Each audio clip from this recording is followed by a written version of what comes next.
Obat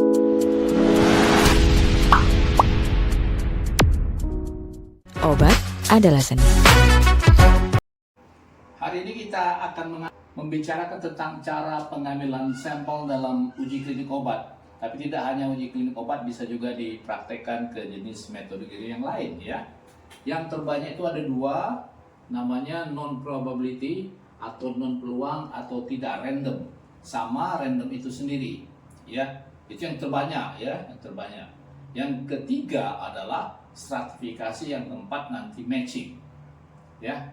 Nah, stratifikasi dan matching ini ada guna yang lain ya. Kalau random dan tidak random hanya untuk menghindari bias atau mengatasi bias dalam penelitian. Tapi matching dan stratifikasi itu untuk mengatasi confounder atau faktor pengganggu. Nah, yang disebut non peluang itu atau tidak random itu adalah voluntary. Ini biasanya pada fase 1 uji klinik ya, terutama pada manusia ya, tanpa paksaan. Jadi dengan secara sukarela. Ya, secara sukarela ikut dalam penelitian ya.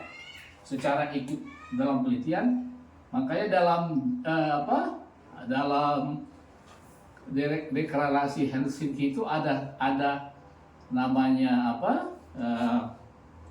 etiknya secara sukarela tanpa paksaan. Itu yang pertama ya. Yang kedua, consecutive sampling, itu secara berturutan. Nah, ini yang paling banyak dikerjakan di klinik sebenarnya, purposive atau judgment sampling sesuai dengan tujuan penelitian.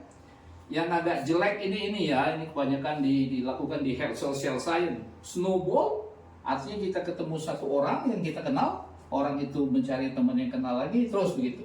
Misalnya kalau kita melakukan penelitian di mall ya, dari satu SPG ke SPG yang lain gitu ya, ngobong ya. Dari satu individu yang dikenal ke individu yang lain. Nah, ini haphazardous ini yang paling tidak boleh sebenarnya ya, asal ketemu aja orangnya gitu ya. Nah, ini akan menimbulkan, yang dua ini terutama akan menimbulkan yang di dalam istilah uji klinik adalah bias seleksi ya, kedua ini ya. Hati-hati ya. Jadi itu dulu yang dan peluangnya, mudah-mudahan bermanfaat. Yang ada 5 ini, voluntary, consecutive, purposive, snowball, dan haphazardous ya. Dan kemudian apa itu yang peluang atau randomisasi gitu ya. Nah, ini yang paling banyak kita lakukan ya.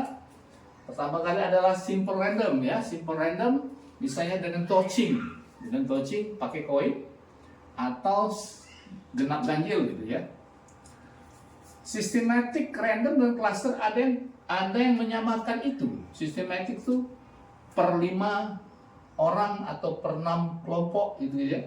Kalau cluster random jelas di blok gitu ya, di blok. Ini terutama di bagian kebidanan dan sudah ada istilahnya di komputerisasi. Namanya komputerisasi block design gitu ya. Oke? Komputerisasi block design. Yang terakhir adalah multi-state random sampling. Ini yang paling banyak dilakukan kalau Anda sekarang mengikuti Pilpres, yang dipakai adalah multi-state random sampling ya. Sebenarnya ini ada syarat ya, kalau kita melakukan terutama penelitian pada di lapangan atau field research, itu 10% dari total sampling. Bagaimana mengambil total 10% dari total sampling mewakili setiap daerah yang diwakili gitu ya. Ini ya.